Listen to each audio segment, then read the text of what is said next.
And we're live. So, what I'm going to be talking about today today is August 3rd, the 8th month of the year, the third day of the 8th month.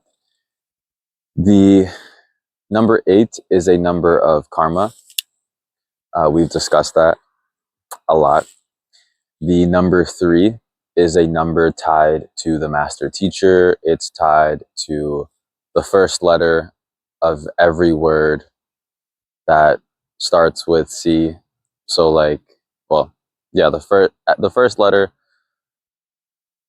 in like communication, the first letter in chaos, the first letter in choices, the first letter in convenience, the first letter in every word that starts with C is tied to the number 3.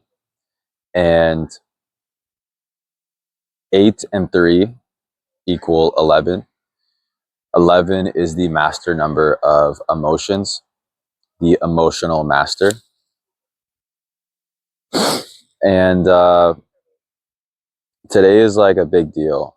It's a big deal because I like thinking of 83 as a number of karmic choices. So, like, the karmic choices that you make affecting you, obviously.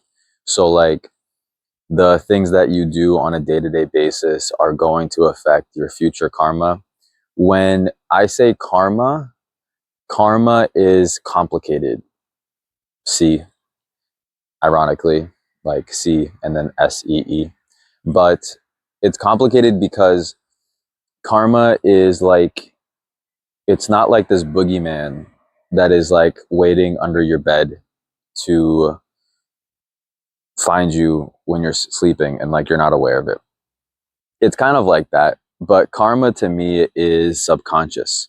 So all of the subconscious things that you do that are negative are going to then, or more so, the things that you consciously do that are negative are going to resurface in your subconscious, which are then going to bubble up into your conscious mind and affect you in the future.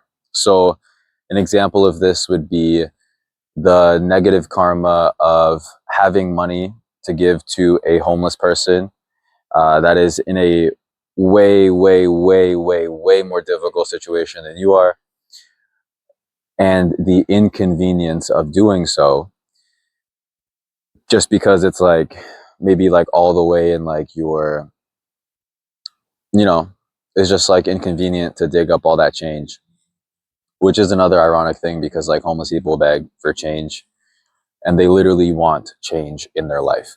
So the karmic repercussions of that, how that may bubble into your conscious mind, is you then may go to a department store or anywhere, and at the end of the checkout, it may ask you like, do you want to donate $1 or do you want to donate like $2? Typically, where you would donate $1, you may donate $2 because subconsciously you're trying to offset the bad karma that you may have accrued by not giving what you could have to that homeless person. Obviously, that doesn't like make things like totally right, but it does make sense. And when things make sense, they make literal sense. Like your 7 senses, like the 8th sense would be like your sense of spirituality, your sense of the eternal, your sense of karma, your sense of spirit. So a thing that I'm avoiding talking about, but is the really big reason I want to talk about, the really big thing I want to talk about is how your karmic choices don't only affect you, but they affect the people you're around or the future generations of people that are coming after you. An example of this would be smoking. So if you're smoking, that decision to smoke is a karmic choice you're making, a karmic choice to inflict damage on your own lungs, on your own throat chakra. And that decision, that karmic choice you make, is going to affect your children. It's going to affect the future generations that may or may not have the blessing of a grandfather or a father in their life, or a great grandfather, because you made a karmic decision, a karmic choice that is going to go into perpetuity. It's going to go into eternity. That's why I'm using this incense today. It's because right across from me is the store I was going to buy cigarettes at, and I didn't because they were closed. And I was like, okay, this is a karmic choice. This is something that I feel emotional about. So I slapped on a patch, and I have like patches on me because it's like that. And incense is a great way to get over that smoking cessation that you may be craving, because it's still smoke. It's just smoke that you're not inhaling, that you're technically kind of inhaling it through your nose and stuff, but still. So these karmic choices, these karmic collisions that happen, because if you think about the spirituality aspect of it, it's really beautiful, right? And you go like, oh, this is super spiritual. Like, I have to do the right thing. If I heal someone in this life, in my next life, maybe I'll be healed, or I'll be able to heal even more people, and I'll have that good karma built up, which is nice. But if you think about it from like a scientific perspective, the karmic collisions would be like the atoms, the molecules, the actual physical properties of this universe colliding amongst each other.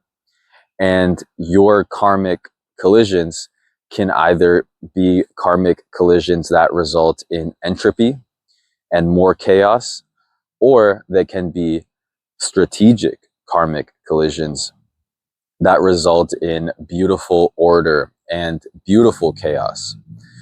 So understand that. Car just went by. The master number 11, how it comes into play in all of this, is really in a beautiful way. If you imagine your karma, if you imagine your communication as being the biggest part of your emotional mastery, so you doing certain things or not doing certain things emotionally, if someone does something to you negatively, if someone does something to you positively, and you emotionally lashing out, or you emotionally restraining yourself, is a very big part of your karma. It's a part of your karmic communication. We talked about karmic choices. Let's talk about karmic communication. So karmic communication would be the way that you communicate your intentions with people, the way that you communicate your truth to people. If you are going into a relationship with someone and you are lying about how you feel about them, your karmic communication is chaotic. It is confusing. It is cloudy. You're colluding with yourself, with your shadow, to create this warped version of reality, this warped version of what your karma is actually going to be. I think the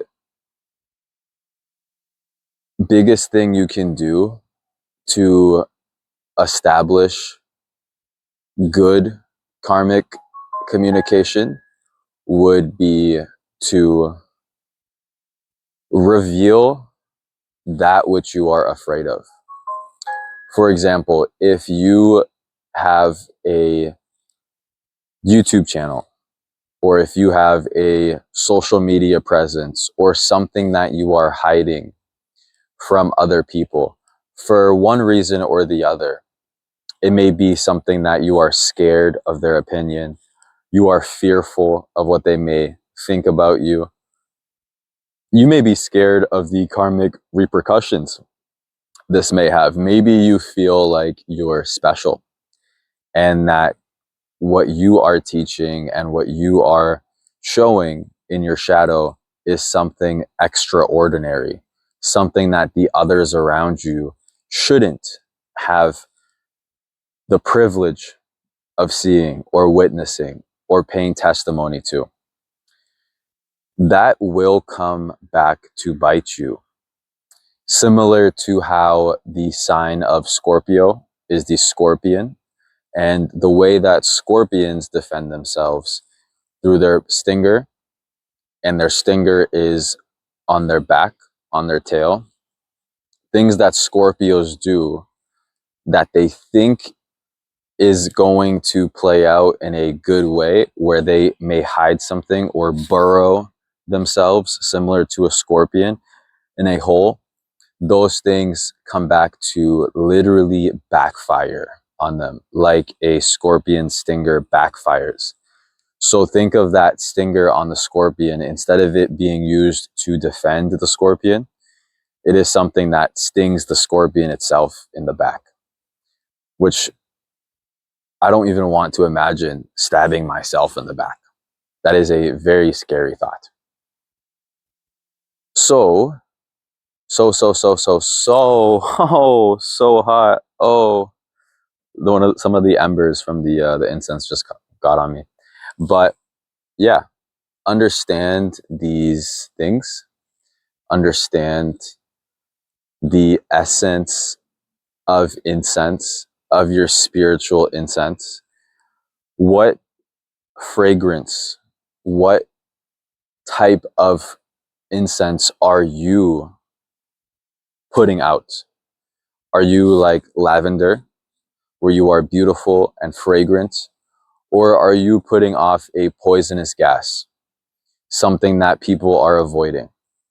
So understand this. Understand that the exact things that you are afraid, that you are scared to reveal to someone through communication, are the exact karmic things that you should be doing. Because you'll be able to cut through a lot. You just going out and showing somebody your darkest side may not be the best strategy, but you are able to, in the right way, communicate your karmic chaos to someone, your past, your history. The final thing I will highlight is talking about karmic choices. Karmic starts with the letter K. K is the 11th letter of the alphabet. And yeah, 8 and 3 summed are 11. This will be all for this video. I have my mind on the next video, which I should have made yesterday, but it is all about karmic balance, the number 82. The number 83 has a big significance to me. Big significance. Big, big, big, big, big. It is a part of my evolution. It is one of the tarot cards that I had to break out of. Understand that. So I will see you in the next one.